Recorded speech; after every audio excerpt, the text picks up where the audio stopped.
"She's been kicked off 3 bases, Colonel. She's dead weight." Laughter echoed across the sniper range. Behind the tinted glass, Colonel Reeves didn't smile. His eyes stayed locked on the quiet woman gripping her rifle. Then he whispered, "No, that's Ghost 6. And Fort Bragg was about to find out what that meant. Something didn't add up. Women rarely made it into this program, and those who did came with spotless records. Grace Mitchell had been removed from 3 different bases, her file thick with disciplinary notes and transfers. Yet here she stood, taking up a precious training slot that 100 qualified soldiers would kill for. The other recruits had already given her a nickname, Ghost, not because she moved like one, but because she was barely there, a shadow of what a real soldier should be. But shadows sometimes hide the most dangerous truths. As Grace bent to retrieve her rifle, morning sunlight caught something on her neck. A scar, thin and precise, the kind that came from a blade held with professional intent. Sergeant Hayes noticed her grip on the weapon for just a moment before she fumbled again. Her fingers had found their position with the unconscious precision of someone who'd held a rifle 10,000 times before. In this world, weakness got you killed. One mistake eliminated you from the program. Reputation was everything, and Grace Mitchell's reputation was that of a washout, a quota filler, dead weight dragging down the unit. The instructors made no secret of their disdain. The recruits treated her like she had something contagious. In the testosterone-soaked atmosphere of military elite training, she was an anomaly that didn't belong. But what nobody knew was that Grace Mitchell had already died once before. Fort Bragg's Advanced Sniper Training Center sprawled across North Carolina's pine forests like a concrete predator waiting to devour the weak. This wasn't just any military facility. This was where America forged its long-range killers, the invisible hands of death that reached out across impossible distances. The walls displayed photographs of legendary marksmen, their eyes cold and calculating, their records written in confirmed kills. Every face was male. Every story spoke of glory earned through perfect shots and enemy bodies. The message was clear. This was no place for the weak, and certainly no place for women who couldn't even hold their rifles properly. Grace Mitchell moved through the facility like she was apologizing for existing. At 5 feet 4 inches, she disappeared inside oversized fatigues that hung on her small frame like a child playing soldier. Her blonde hair stayed pulled back in a regulation bun that somehow still looked wrong. When instructors barked questions, she answered in monosyllables. Yes, sir. No, sir. Never more than necessary. Her movements were slow, methodical, like someone constantly second-guessing themselves. The other recruits had stopped trying to engage her after the first week. She was furniture that occasionally got in the way. Sergeant Derek Hayes ruled the training grounds with the kind of authority that came from never having his competence questioned. 35 years old, decorated with every training commendation the Army offered, he embodied what these recruits aspired to become. His voice could make grown men flinch. He believed in breaking soldiers down to build them back stronger, and he especially believed that women had no place in combat roles. The 3 females who'd attempted his course before had all washed out within 2 weeks. He took personal pride in maintaining standards, and Grace Mitchell was an insult to everything he stood for. Colonel James Reeves watched it all from his office window. At 55, he'd seen enough combat to fill a library with nightmares. His weathered face rarely showed emotion, and he spoke only when necessary. The facility ran on his reputation and iron discipline. Unlike Hayes, Reeves had seen what real warfare looked like. He'd lost men, saved men, and made decisions that haunted him. He also knew things about Grace Mitchell that weren't in any file the instructors had access to. He knew what Black Viper meant. He knew why she was really here. The hierarchy at Fort Bragg was simple and brutal. Performance determined everything. Reputation could save your life or destroy it. In this male-dominated culture, women had to prove themselves twice over just to be considered half as good. Grace hadn't proved anything except that she could absorb mockery without breaking. Every mistake she made became ammunition for Hayes' lectures on maintaining standard. Every fumbled drill reinforced the narrative that she was a diversity hire, a political gesture in uniform. But sometimes, when no one was watching, something else showed through. During weapons maintenance, her hands moved with an efficiency that contradicted her training scores. When the instructors demonstrated room-clearing techniques, her body shifted into positions that suggested muscle memory. Her file said she shouldn't have. Her eyes, when she forgot to keep them downcast, swept environments like a predator cataloging threats. These moments lasted seconds before disappearing back into her careful performance of incompetence. The mess hall buzzed with conversations about confirmed kills and impossible shots. Trophy cases displayed the achievements of past graduates who'd gone on to legendary military careers. The shooting ranges stretched out to distances that challenged even experienced marksmen. In the barracks, bunk placement reflected the unofficial hierarchy. Grace's bunk sat in the corner, isolated like a quarantine zone. The message was clear. Contamination by association with failure was a career killer. Corporal Jackson, 22 and fresh from his third deployment, led the unofficial harassment committee. Martinez, 24, followed whatever Jackson did because thinking was harder than following. Brooks, 26, saw Grace as an opportunity to prove his alpha status to the younger recruits. They made sure she knew her place every morning, every meal, every training exercise, but Grace never responded. She took their contempt like she took Hayes's insults, with a silence that somehow made them push harder. What they didn't understand was that Grace had learned long ago that the loudest soldiers were usually the ones who'd never heard enemy fire. But she kept that knowledge locked away, along with everything else. The morning sun barely touched the 800-yard range when Sergeant Hayes decided to make an example of Grace Mitchell. The live fire exercise was supposed to test advanced marksmanship under pressure, but Hayes had something else in mind. He gathered the recruits with the theatrical flair of someone who enjoyed public executions. Grace stood apart from the group, her rifle held with that strange combination of fumbling incompetence and hidden precision that had become her signature. Hayes's voice boomed across the range like artillery. "Let's see what our special case can do when it really counts. Mitchell, you're up first. Jackson, Martinez, Brooks, you'll shoot after her. Pay attention, gentlemen. This is what happens when we lower our standards for political correctness. This is what happens when we pretend everyone can be a warrior. Mitchell, take your position. Miss this shot, and you're gone. I've had enough of carrying dead weight." The other recruits formed a semicircle behind the firing line, their excitement palpable. This was better than television. They were about to watch Hayes destroy someone who never should have been here in the first place.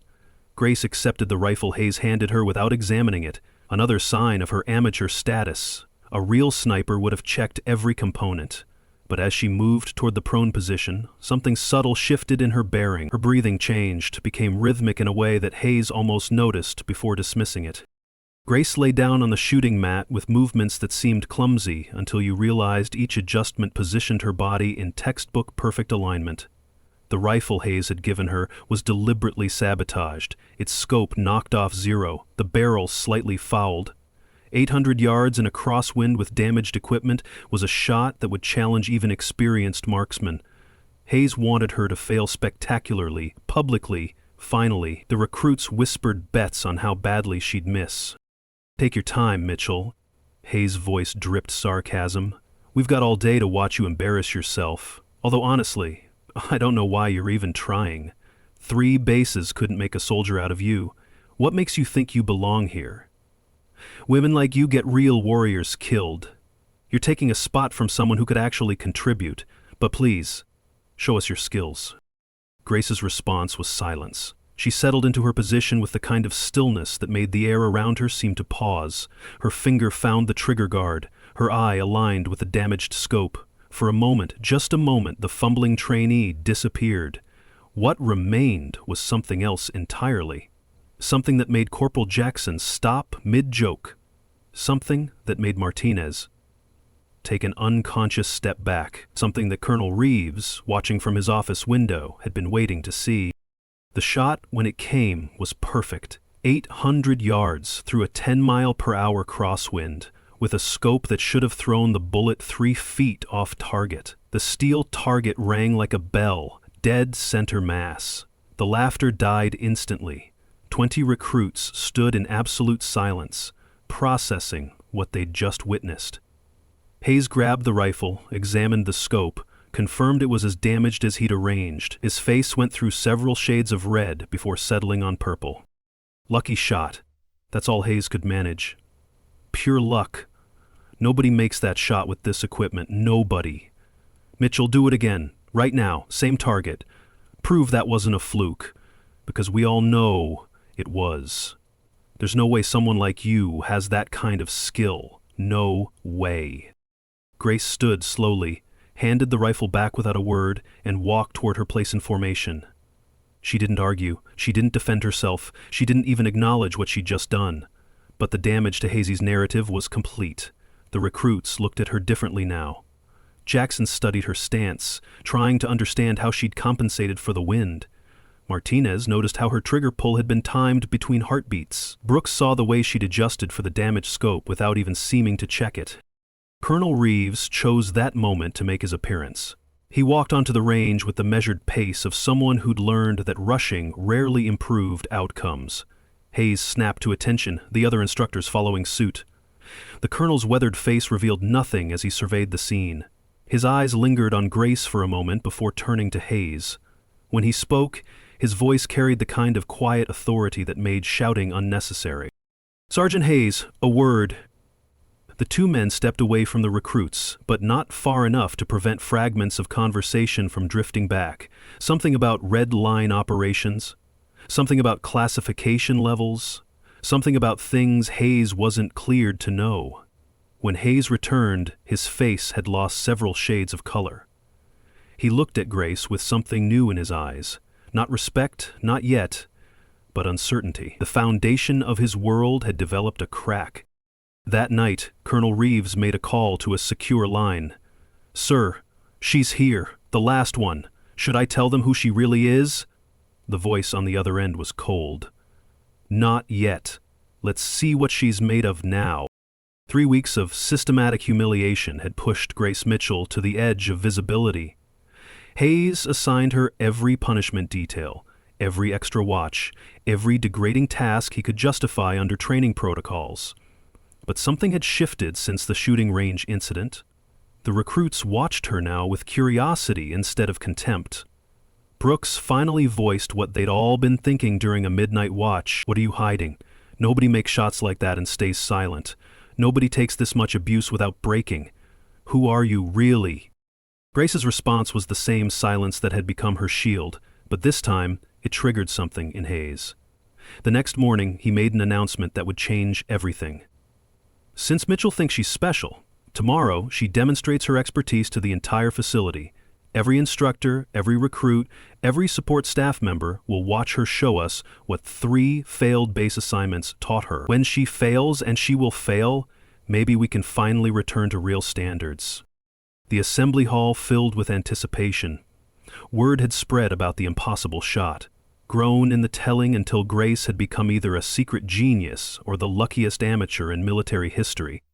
Hayes had arranged multiple shooting stations, 1,200-yard static targets, moving targets at 600 yards, night vision shots that challenged even instructors.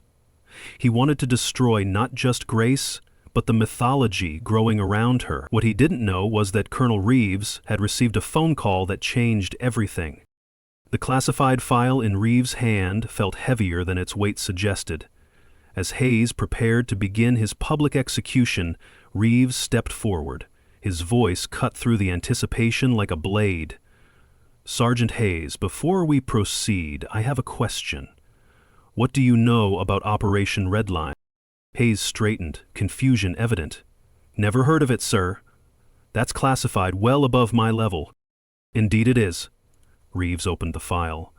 "Which is why you couldn't have known that you've been systematically humiliating one of the most decorated operators in American military history. Ladies and gentlemen, let me tell you about Black Viper." The room went completely still. Reeves continued with the methodical precision of someone delivering a mission briefing. "Operation Redline was our most classified counterterrorism initiative from 2018 to 2019. 7 operators, recruited from various special forces units, formed a team designated Black Viper. Their mission was simple: eliminate high-value targets that conventional forces couldn't reach. They operated in denied territories across 3 continents. Their average kill distance was 1,847 meters. Reeves paused, letting the number sink in. These 7 operators saved thousands of American lives. They prevented terrorist attacks you never heard about because Black Viper got there first. They were ghosts, shadows, death incarnate, until an intelligence leak led them into an ambush in Eastern Europe. 6 operators died that day. Betrayed, outnumbered, outgunned. 1 survived. 1 operator spent 14 months behind enemy lines, evading capture, living off the land, making her way home through hostile territory. The file opened to reveal a photograph. Younger, harder, but unmistakably Grace Mitchell. Call sign Widow 27. 127 confirmed kills. Longest confirmed shot, 2,100 meters. The only American to survive the Red Line massacre. The woman you've been calling dead weight has killed more enemies than this entire facility combined. Hayes' transformation was instant and complete. His face went white, his hands shook, the carefully constructed persona of the dominant instructor crumbled. "Sir, I couldn't have known." The apologies that followed sounded pathetic even to him. Around the room, recruits processed the revelation differently. Jackson whispered to Martinez, "Those scars aren't from training accidents. They're from torture." Brooks stared at Grace with something approaching awe. She watched them die, her whole team, and she survived alone. Reeves wasn't finished. The betrayal came from within. Black Viper's handler sold them out for money. Grace watched her teammates die one by one, unable to save them. When she finally made it home, she discovered that officially, Black Viper never existed. No honors, no recognition, no benefits. The government she'd killed for pretended she was never there, discharged quietly, told to disappear, forbidden from discussing operations that officially never happened. Grace stood motionless through the revelation, her face revealing nothing. When Reeves finished, Hayes approached her, stammering, "Ma'am, you don't need to prove anything. We understand now. I'm sorry. God, I'm so sorry." Grace's voice, when she finally spoke, carried a different quality. Cold, professional, the voice of someone who'd given target confirmations over encrypted radios. "Colonel, should I proceed with the demonstration?" The silence that followed could have been measured in heartbeats. Then Grace moved. No wasted motion now, no fumbling, no hesitation. She approached the first station with the mechanical precision of someone who'd done this 10,000 times. The 1,200-yard shot that should have been impossible with iron sights hit dead center. She moved to the next station, then the next, each shot perfect, each movement a lesson in economy of motion. As Grace walked away, Jackson whispered what everyone was thinking. How many other heroes are we too blind to see? But Grace had learned something else in those mountains. Respect, earned through suffering, cuts deeper than any words. The transformation of Fort Bragg's Advanced Sniper Training Center happened in hours, not days. News of Grace Mitchell's true identity spread through the facility like wildfire, carrying with it a complete inversion of the social hierarchy. The woman they'd mocked now commanded respect through her mere presence. Instructors who'd dismissed her struggled to make eye contact. Recruits who'd laughed at her fumbling now studied her every movement, desperate to learn from someone who'd survived what they only trained for. Sergeant Derek Hayes experienced his own personal hell. Sleep became impossible. Every insult he'd hurled at Grace replayed in his mind with perfect clarity. The woman he'd called dead weight had more combat experience than the entire instructor cadre combined. His carefully built reputation as an elite trainer crumbled as the truth spread. He'd never seen combat, never taken a life, never faced an enemy who shot back. His expertise was theoretical. Hers was written in blood and survival. 3 days after the revelation, he submitted his resignation to Colonel Reeves. The recruit's transformation was equally profound. Jackson approached Grace during weapons maintenance, his cocky attitude replaced with genuine respect. "Ma'am, would you consider teaching us real combat techniques? The things that kept you alive out there?" Grace's response was characteristically minimal. "You're learning them already. Pay attention." But something shifted. She began correcting stances with subtle touches. Her few words carried weight that Hayes's shouting never achieved. When Martinez's trigger discipline slipped, she simply moved his finger, saying, "That gets you killed." When Brooks swept his muzzle across another recruit, she stopped him with a look that conveyed more than any lecture could. Throughout the facility, a mythology began building around Widow 27. Recruits researched Black Viper online, finding only empty spaces where classified operations should be. The absence of information made her legend grow. Stories spread about her impossible shots, her survival behind enemy lines, the torture scars hidden beneath her uniform. Each retelling added layers until Grace became something more than human, the ghost who walked among them, teaching death to those who thought they understood it. But Grace hadn't come here for recognition. She'd come to disappear, to hide from memories that wouldn't stop replaying. Now everyone knew her story, or at least the parts Colonel Reeves had revealed. The anonymity she'd craved was gone. She considered leaving, disappearing again, finding another place where nobody knew about Black Viper. But something held her here. These recruits, cocky and ignorant and alive, reminded her of her team before that final mission. Maybe keeping them alive could balance the scales.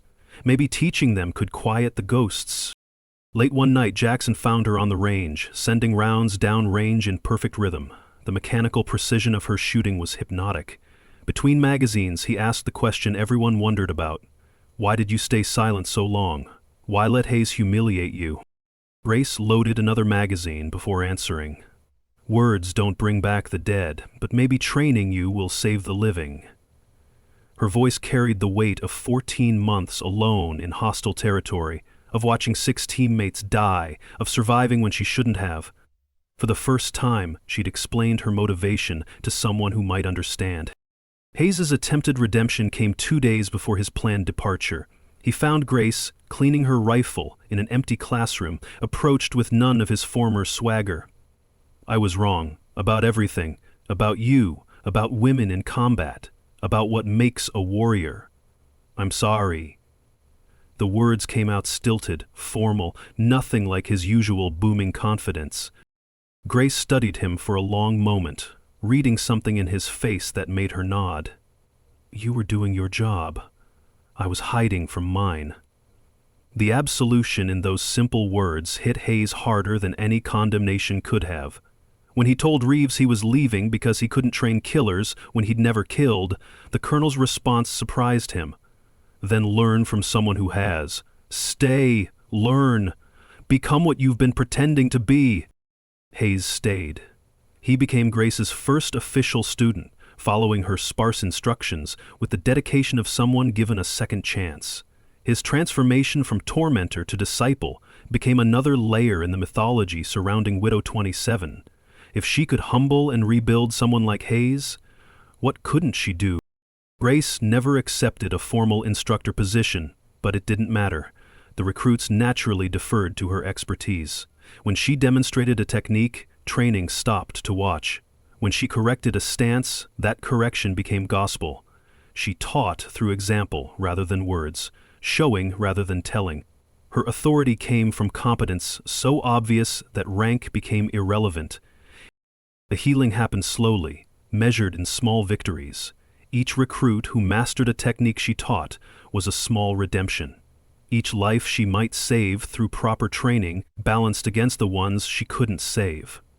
The survivor's guilt remained, would always remain, but now it had purpose. She wasn't just carrying her dead teammates' memories. She was ensuring their knowledge lived on in others. A month later, new recruits arrived, fresh-faced, arrogant, certain they were God's gift to marksmanship. They took one look at Grace's small frame and quiet demeanor and began the same mockery she'd endured before. But this time the response was immediate. Jackson stepped between them and Grace, his voice carrying newfound authority. "That's Widow 27. Show respect?" The new recruits laughed, thinking it was a joke. Jackson's next words killed their humor. "She's killed more enemies than you've seen targets. Learn from her or wash out. Your choice." Grace watched the new recruits with the same quiet eyes that had once tracked enemies across mountainous terrain. She would teach them as she had been taught, through respect, earned in blood and silence. But this time, she wouldn't let them face the darkness alone. The black SUVs arrived at dawn, their tinted windows reflecting the early morning sun like predator eyes. 3 vehicles in perfect formation, displaying the kind of coordination that spoke of federal authority and serious purpose. Grace watched from the window of the instructor's lounge, her coffee growing cold in her hands. She'd known this day would come. The government never really let go of assets like her. They just allowed temporary leaves of absence until the next crisis demanded their return. Colonel Reeves met the visitors at the gate, his expression carved from stone. The men who emerged wore suits that cost more than most soldiers made in a month, their movements carrying the calculated precision of people who dealt in secrets and lies. CIA Deputy Director Matthews led the group, a man whose forgettable face had orchestrated unforgettable operations. Grace knew him by reputation, if not by sight. He was the kind of bureaucrat who moved human pieces across global chessboards without considering the blood left behind. The meeting room had been cleared of all personnel except Grace, Reeves, and the visitors. Matthews didn't waste time with pleasantries. "Widow 27, we need Black Viper operational again. A new threat has emerged that requires your specific skill set. Someone is selling classified intelligence to foreign powers.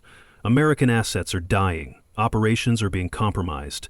We need someone who can operate in denied territory. Someone who's already dead on paper." Grace's response was silence, but Matthews continued. "The seller has been identified. You knew him as General Morrison, your former commanding officer, the man who sent Black Viper on its final mission. He didn't just betray your unit, he orchestrated it. Sold you to the highest bidder, then covered his tracks by ensuring no survivors could testify. Except you survived, and now he's doing it again with other units." The temperature in the room seemed to drop 10 degrees. Grace's hands remained perfectly still, but Reeves noticed the micro-expressions that flickered across her face. Rage, grief, betrayal, cycling through in milliseconds before returning to that practiced neutrality. Morrison, the man who'd pinned medals on their chests before sending them to die. The man who'd spoken at their memorial services while knowing he'd murdered them. Matthews leaned forward, sensing her internal struggle. "He's in Prague now, meeting with buyers. We need him eliminated before he can complete the next sale. You're the only one who can get close enough. He thinks you're dead. That gives us an advantage. 1 shot, 1 kill, and 6 months of luxury retirement wherever you want. Full benefits restored. Your choice of assignment afterward. Or disappear forever with our blessing and a full pension." But Grace had learned things in these months at Fort Bragg that 14 months of survival hadn't taught her. She'd learned that the living needed her more than the dead needed vengeance. She'd discovered that teaching others to survive meant more than adding to her body count. These recruits, arrogant and naive and alive, had given her something she'd thought lost in those European mountains: purpose beyond killing. The Black Viper died in those mountains. Her voice was quiet but firm. "I'm just a trainer now. Find another way to stop Morrison. I've killed enough people, now I save them." Matthew's expression hardened. "You would let the man who murdered your team continue operating? You would allow him to profit from their sacrifice?" "This isn't just about revenge, Widow. This is about preventing future betrayals, future Black Vipers sent to their deaths. You could end it." The standoff might have continued, but it was interrupted by voices in the hallway. Jackson, Martinez, and Brooks had been listening, their concern for Grace overriding military protocol. They burst into the room, consequences be damned. Jackson spoke for all of them. "Ma'am, we know they want you to leave, but you've given us something worth more than training. You've shown us what honor looks like. Stay and teach us to be like you." Matthews started to object to the interruption, but Grace raised a hand. Her decision was made. These young soldiers had reminded her that life was about more than perfectly placed bullets. It was about passing on knowledge, preventing future casualties, building something better from the ashes of what was lost. She faced Matthews directly. "Find another way. Widow 27 is dead. Grace Mitchell teaches warriors now." 2 weeks later, news broke on international channels. General Morrison, retired, had been found dead in his Prague hotel room. The official cause was listed as suicide, but intelligence communities whispered about the precision of the single gunshot wound. Grace watched the news with an expression that revealed nothing. She knew there were other Black Viper survivors out there, ghosts who hadn't found their way back to the light. One of them had finished what she'd chosen to walk away from. That evening, Grace's phone buzzed with an encrypted message. "Widow 27, this is Widow 12. I'm alive. 4 others survived. Morrison is handled. Ready to come home?" Grace read the message 3 times, processing the impossible truth. She wasn't the last one. Others had made it out. Her team, or what remained of it, was still operational somewhere in the shadows. She deleted the message without responding and walked to the memorial wall, where 6 empty spaces waited for photos that would never come. Their mission had been classified, their existence denied, their sacrifice unacknowledged. But here at Fort Bragg, she'd built them a different kind of memorial. Every student she trained carried their legacy forward. Every life saved through proper training honored their memory better than any plague or ceremony could. Hayes found her there, standing at attention before the empty spaces.